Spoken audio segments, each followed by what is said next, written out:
Hello दोस्तों, उम्मीद है कि आपकी तैयारियां अच्छी चल रही होंगी।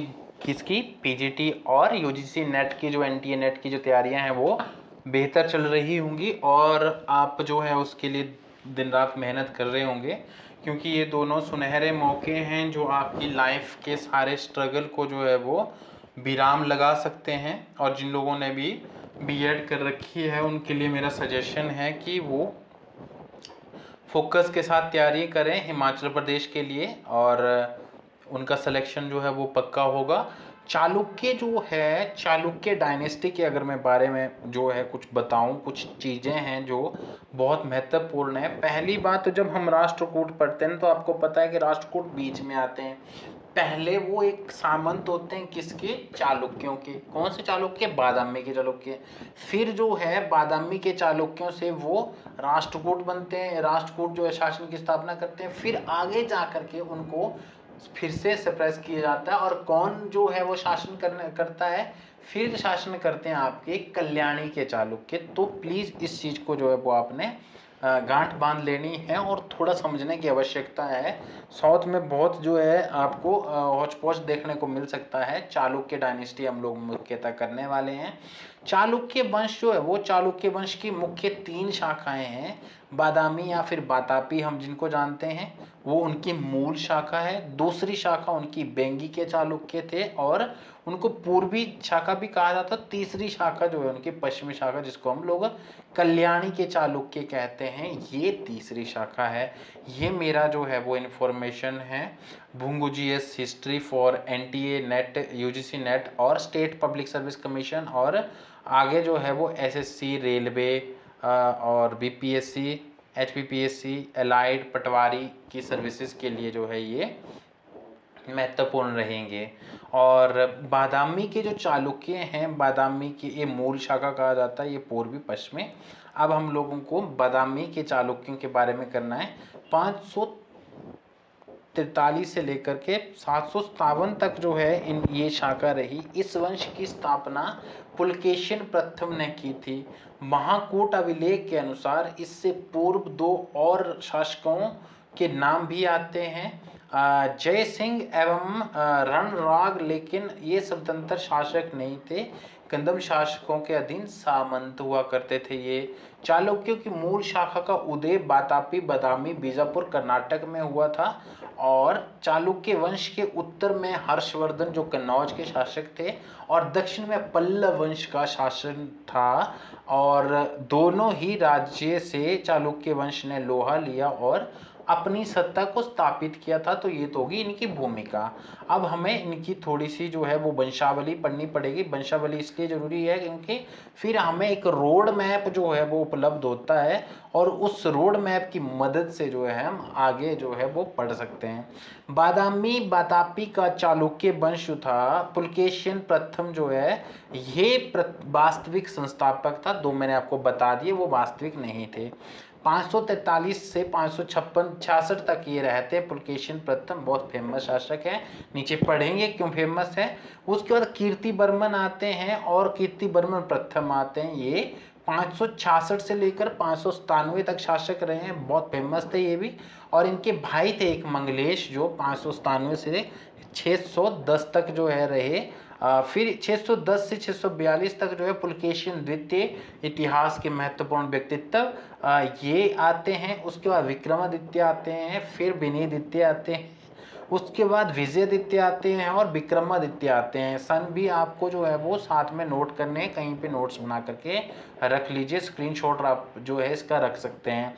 विनयदित्य जो वो 680 से लेकर के 696 तक जो है वो रहते हैं। विजयादित्य जो है वो 696 से 733 तक रहते हैं। विक्रमादित्य 733 से लेकर 746 तक रहते हैं, और कीर्ति वर्मन द्वितीय जो है वो 746 से 757 तक रहते हैं। ओके, अब जो है आप विस्तार पूर्वक थोड़ा सा इनको जो है वो समझने की कोशिश हम करेंगे।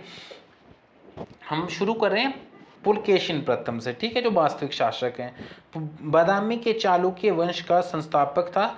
इसने जो है सत्ताय आश्रय और जो है रण विक्रम, श्री पृथ्वी वल्लभ जैसी कई महत्वपूर्ण उपाधियों को जो है वो इन्होंने धारण किया। आपको पता है कि उपाधियों से भी प्रश्न हमेशा जो है पूछे जाते हैं, तो इसकी मुख्य उपाधियां ये थी।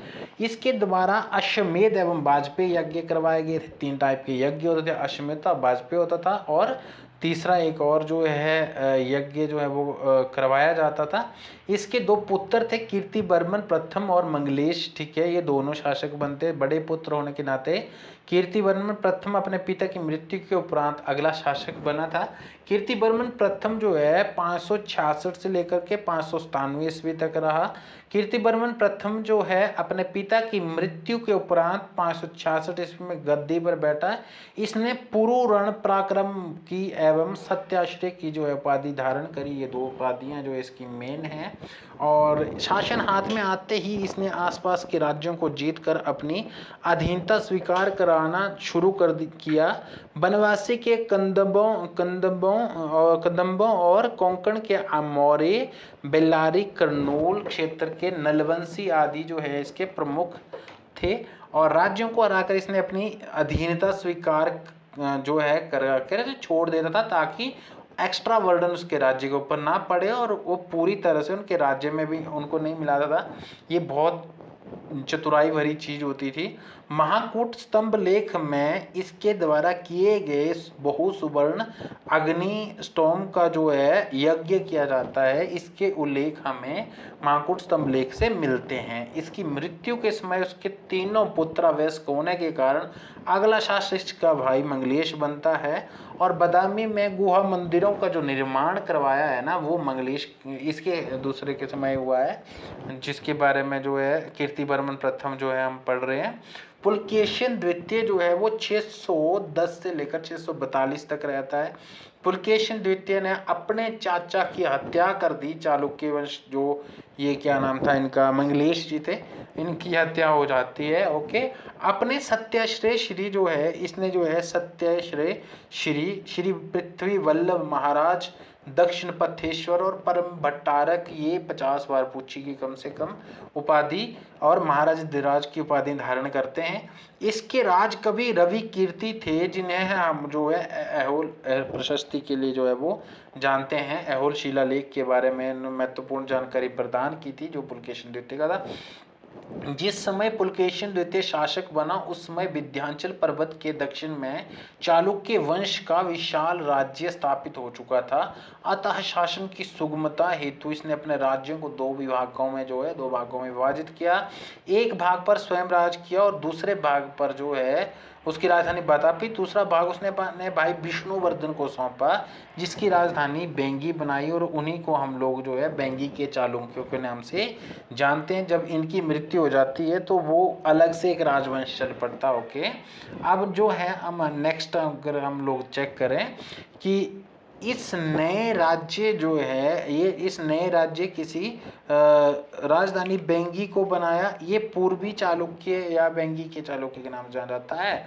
ऐहोल प्रशस्ति के अनुसार, ऐहोल शिलालेख के अनुसार पुलकेशिन द्वितीय ने नर्मदा नदी के तट पर विष्णुवर्धन को पराजित किया। हर्षवर्धन को, ठीक है, विष्णुवर्धन तो इसका भाई था, हर्षवर्धन को पराजित किया था। किसको? जो कनौज वाले राजा थे, ठीक है। इसी के शासनकाल में चालुक्यों एवं पल्लव वंश के बीच संघर्ष प्रारंभ हो गया, ठीक है। और पल्लव वंश की राजधानी कांची पर आक्रमण किया। पल्लव शासक महेंद्र वर्मन को हराकर इसके राज्य के उत्तरी भाग पर अधिकार कर लिया, परंतु पल्लव शासक अपनी राजधानी को बचाने में सफल रहा था। तो जो पल्लव शासक थे ना, उनके साथ उनके ऊपर भी इसने जो है वो आक्रमण किया। किसने? पुलकेशिन द्वितीय ने। और क्या करा वहां पे कि उनकी राजधानी को छोड़ करके बाकी बहुत सारा हिस्सा जीत लिया था।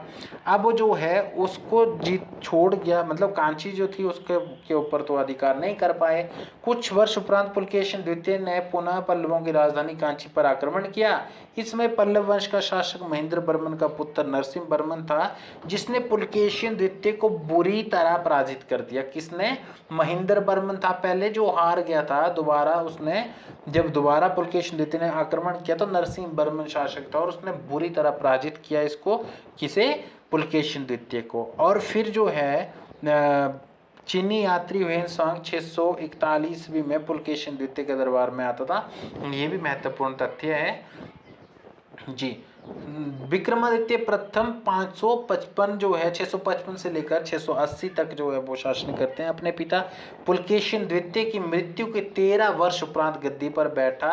इन 13 वर्षों में चालुक्य राज्य में सत्ता को लेकर पूर्ण जो विवाद था, ओके, और शासक मंगलेश के परिवार की तरफ से चलते थे कुछ जो है वो अपने भाई जय सिंह को लाट का गवर्नर बना दिया, जो आगे दक्षिण के चालुक्य कहलाए। ओके, विनय द्वितीय जो है 680 से लेकर 696 तक शासन करते हैं। अपने पिता की मृत्यु के उपरांत 680 ईस्वी में ये शासक बनता है। विनयदित्य ने पल्लवों से संघर्ष जारी रखा। अभिलेखों से पता चलता है कि उसने पांड्य एवं चोलों से भी युद्ध किए। उत्तरापथ विंध्याचल पर्वत के उत्तर में पर जो है विजय अभियान के दौरान एक युद्ध में ये मारा गया था। विजयदित्य 696 से लेकर के 733 तक रहते हैं। पल्लवों की राजधानी कांची पर पुनः आक्रमण किया तथा उस समय के पल्लव शासक परमेश्वर वर्मन जो है द्वितीय को हराकर इससे कर वसूला। वहीं पर पत्तदकल जो है एक शिव मंदिर का भी निर्माण जो है ये करते हैं। ओके, विक्रमादित्य जो है 733 से लेकर के 746 तक जो है ये रहते हैं। इसने अपने सामंत गंग वंश के पीर पुरुष की जो है श्री पुरुष की सहायता से पल्लव वंश के शासक नंदी वर्मन को पराजित किया था। और कांची कोंड की जो है, कांची कोंड मतलब जो है जीतने वाले, कांची को जीतने वाले कांची कोंड की उपाधि धारण की किसने की थी? नंदी वर्मन को पराजित करके विक्रमादित्य ने जो है वो करी थी। इसी के समय जो है समय पर लाट पर जो है राष्ट्रकूटों ने शासन किया तथा वहां के लाट चालुक्य वंश को समाप्त कर दिया। और इन्हीं राष्ट्रकूटों ने आगे चलकर जो है चालुक्य वंश को जो है वो सपोर्ट किया। ठीक है, फिर है आपके विजयदित्य जो है, ये विजयदित्य आते हैं 696 से लेकर के जो है 733 ईस्वी तक रहते हैं। पल्लवों की राजधानी कांची पर पुनः आक्रमण किया। उसके समय के पल्लव शासक परमेश्वर वर्मन को जो है वो परमेश्वर वर्मन द्वितीय को हराकर जो है इसने कर वसूला। वहीं पर पत्तदकल में शिव मंदिर का निर्माण का ये हम पढ़ चुके हैं। और लास्ट इसके जो है ये है आपकी कीर्ति वर्मन द्वितीय 746 से लेकर के 757 तक ये रहे। कीर्ति वर्मन द्वितीय जो है चालुक्य वंश शासक जो है विशाल चालुक्य साम्राज्य का शासक बना, पर ये एक अयोग्य शासक था। इसने क्या करा था, ये बहुत कमजोर था। दंती दुर्ग नामक एक राष्ट्रकूट नेता ने इसे पराजित किया, जिसको हम पहले पढ़ चुके हैं जब हमने राष्ट्रकूट पढ़ा था। तो उसने इसको पराजित करके वहां पर जो है वो राष्ट्रकूट वंश की जो है वो स्थापना करी। इस तरीके से हमारा बादामी का चालुक्य खत्म हो जाता है। अब हम कल्याणी के चालुक्य पढ़ रहे हैं। तो ये दूसरी डायनेस्टी है जो राष्ट्रकूट को खत्म करके फिर से जो है वो सत्ता में आती है। तो प्लीज इस कंफ्यूजन को खत्म कर लें।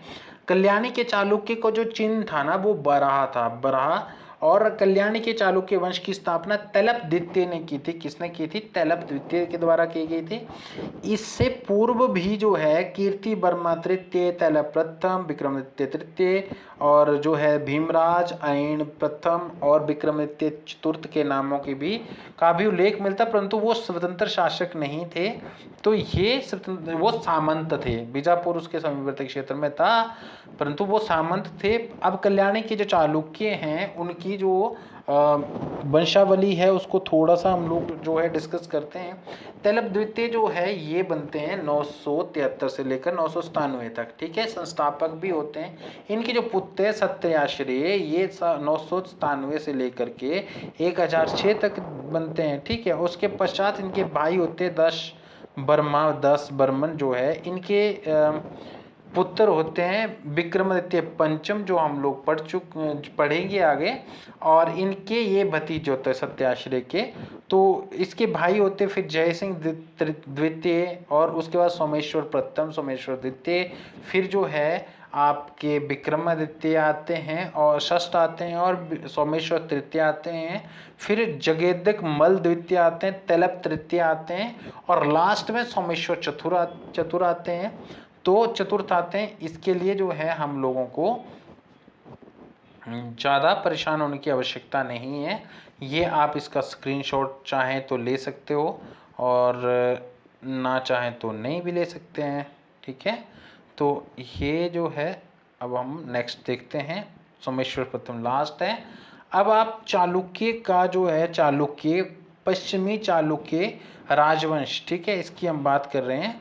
तैलप द्वितीय जो है 973 से लेकर 997 तक जो है वो रहते हैं।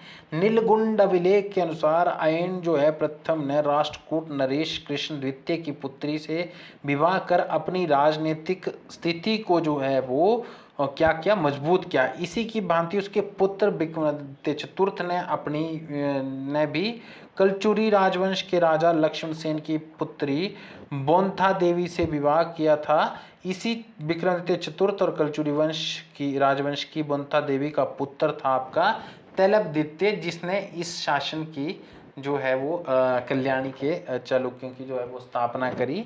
और तैलप द्वितीय ही कल्याणी के चालुक्य वंश का वास्तविक संस्थापक था। इसके समकालीन राष्ट्रकूट वंश के शासक कृष्ण तृतीय के उत्तराधिकारी खोटे एवं कर्क द्वितीय थे।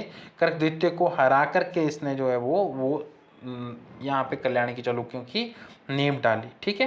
तैलप द्वितीय ने अपनी राजधानी मान्यखेत ही बनाई, जो पहले राष्ट्रकूट की राजधानी थी। किसने बनाई थी? आपके दंतिदुर्ग ने बनाई थी, है ना, राजधानी थी।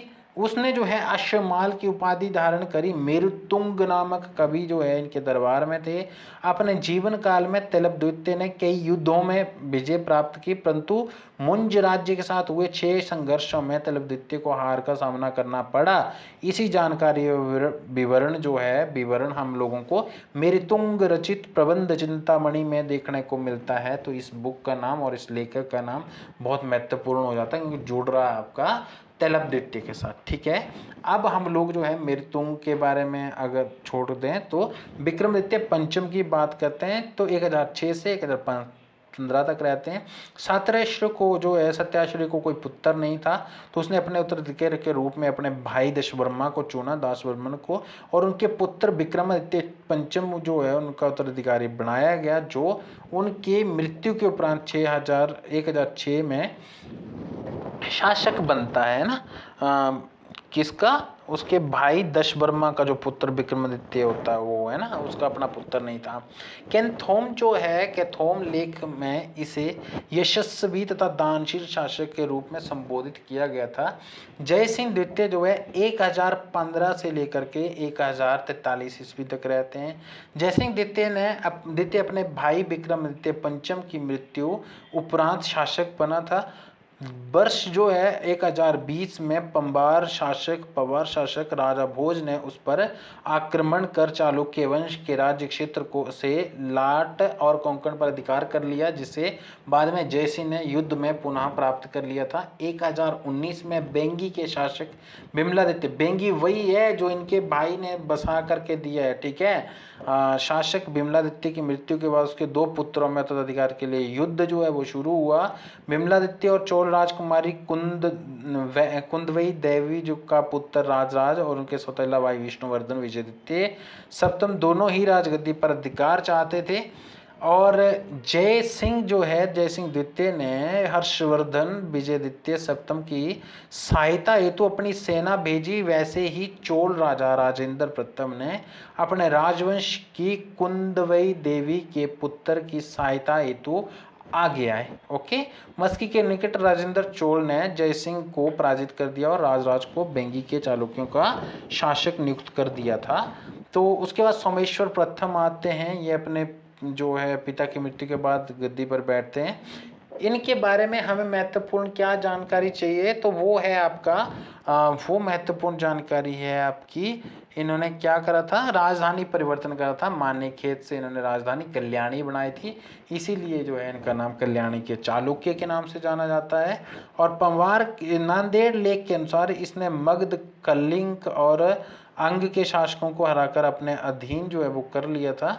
ओके, अपने अधीन जो है वो कर लिया था, और पंबार के वंश के शासक राजा भोज को भी युद्ध में आत्मसमर्पण करने के लिए विवश किया था। इसने पंबार वंश के शासक राजा भोज को भी युद्ध में आत्मसमर्पण करने के लिए इन्होंने विवश किया था। अपने जीवन काल में केवल चोलों पर विजय हासिल नहीं कर पाया था बेचारा, बाकी सब पर हासिल की। चोल नरेश बी राजेंद्र से हारकर एक घातक बीमारी से पीड़ित होकर के जो है बाद में इन्होंने क्या डिसाइड किया कि तुंगभद्रा नदी में डूब कर आत्महत्या कर लूं, और कर भी ली थी। ठीक है, सोमेश्वर प्रथम ने। और कहाँ करी थी? करुवती के पास। सोमेश्वर द्वितीय जो है 1068 से लेकर के 1076 ईस्वी तक ये रहते हैं। सोमेश्वर द्वितीय अपने पिता सोमेश्वर प्रथम द्वारा आत्महत्या के उपरांत जो है 1068 में शासक बना। उसके राज्य पर चोल शासक बी राजेंद्र ने जो है, जो चोल शासक थे, तो उन्होंने आक्रमण किया और एक संधि के उपरांत सोमेश्वर द्वितीय के भाई विक्रमादित्य षष्ठ का विवाह अपनी पुत्री से संपन्न किया। और इसके बाद वो चोल वंश से ने सोमेश्वर के राज्य में हस्तक्षेप करना शुरू कर दिया और दबाव बनाकर अपने संबंधी जो थे दामाद विक्रमादित्य षष्ठ को चालुक्य वंश के दक्षिणी भाग का युवराज घोषित करा दिया। वर्ष 1076 में सोमेश्वर द्वितीय ने कुलोत्तुंग नाम के राजा से संधि कर विक्रमादित्य पर आक्रमण कर युद्ध छेड़ दिया, परंतु चोलों की सहायता से विक्रमादित्य विजयी रहा और सोमेश्वर द्वितीय को अपना आजीवन अगला जीवन जो है वो एक कैदी के तौर पर बिताना पड़ा। विक्रमादित्य षष्ठ जो है, जो चोल राजा जो है विक्रम जो चोल है, जो इनके जो चोल राजा थे वो उनकी हेल्प से ये उसके ऊपर बैठा था। किसके ऊपर? सिंहासन के ऊपर बैठा था, बी राजेंद्र की मदद से, है ना। विक्रमादित्य षष्ठ ने अपने भाई सोमेश्वर द्वितीय को युद्ध में पराजित किया था और शासक बना। विक्रमादित्य षष्ठ कल्याणी के चालुक्यों में सबसे प्रतापी शासक था। उसने 1076 ईस्वी में चालुक्य विक्रम संवत चलाया। विक्रमादित्य षष्ठ और चोल राज्य के मध्य वैवाहिक संबंध होने के कारण इसके राज्यकाल में चालुक्य चोल संघर्ष शांत हो गया और शासनकाल जो है वो सामान्यतः शांतिपूर्ण रहा। ठीक है, इसने कला और साहित्य के उत्थान पर खासा ध्यान दिया। विक्रमपुर नामक एक नए नगर की स्थापना की, जहां भगवान विष्णु का एक भव्य मंदिर बनाया और साथ में झील का निर्माण किया। मिताक्षरा और विक्रम देव चरित्रम के जो लेखक थे विज्ञानेश्वर, ये बहुत महत्वपूर्ण है। किसके काल में था ये विक्रमादित्य षष्ठ के काल में था। मिताक्षर और विक्रम देव चरित्र के जो लेखक थे विज्ञानेश्वर, ये इन्हीं के राज दरबार में रहते थे। ओके, अब मृत्यु के उपरांत कल्याणी की चालुक्य की अवंती शुरू हुई इनके पश्चात, और वो कंटिन्यू होती रही। और आगे जाकर के जब हम लोग जो है इसका लास्ट जो है आप लोग ऐसे पढ़ सकते हैं, मैं आपको ऐसे कुछ शॉर्ट्स लेने के लिए जो है वो परमिट कर रहा हूँ। ठीक है, स्क्रीनशॉट। अब जो है क्योंकि हम जो है वो लास्ट करेंगे, अब इसके पश्चात सीधे सोमेश्वर चतुर्थ को पढ़ेंगे, जो जिनके कार्यकाल में ये खत्म हो गया। 1184 से 1200 ईस्वी तक इसका शासनकाल रहा। तलब तृतीय के पुत्र सोमेश्वर चतुर्थ ने वापस अपने पिता की गद्दी संभाली। यही कल्याणी के चालुक्य वंश का अंतिम शासक था। इस समय तक चालुक्य वंश काफी संकुचित, कमजोर हो चुका था, और इसकी जो है इसको क्या करा था कि जो होयसल और कलचुरी थे उन्होंने युद्ध आरंभ कर दिया था अपने राज्य को वापस पाने के लिए। इस युद्ध में कलचुरियों का पूर्णतः उन्मूलन हो गया था, परंतु इसी विजय के बाद उसने कलचूर्य कुल निर्मूलता की उपाधि धारण करी थी। एक काम तो किया था उसने, ठीक है, परंतु बहुत कमजोर हो चुका था। सोमेश्वर चतुर्थ ने अपने अथक प्रयासों के बाद भी राज्य में बढ़ रहे विद्रोहों को नहीं दबा सका, और निकटवर्ती राज्यों ने पुनः स्वयं को स्वतंत्र घोषित करना शुरू कर दिया, और धीरे धीरे कल्याणी के चालुक्य वंश का अंत हो गया। इसी के साथ इस लेक्चर का भी अंत हो गया। थैंक यू सो मच, धन्यवाद जो आपने इतनी पेशेंसली जो है इस लेक्चर को सुना। ये पीजीटी के लिए, टीजीटी के लिए, और Himachal Pradesh public service commission, Bihar public service, सब जो पीसीएस हैं उनके लिए बहुत महत्वपूर्ण है। हिस्ट्री के असिस्टेंट प्रोफेसर के लिए महत्वपूर्ण है, और साथ ही साथ जो है वो पीजीटी हिस्ट्री के लिए बहुत महत्वपूर्ण है। तो यूपीएससी के लिए तो थोड़ा और पढ़ना पड़ेगा आपके लिए। और इसी के साथ जो है वो थैंक यू सो मच, धन्यवाद। उम्मीद है आपको ये हेल्प करेगा। Thank you.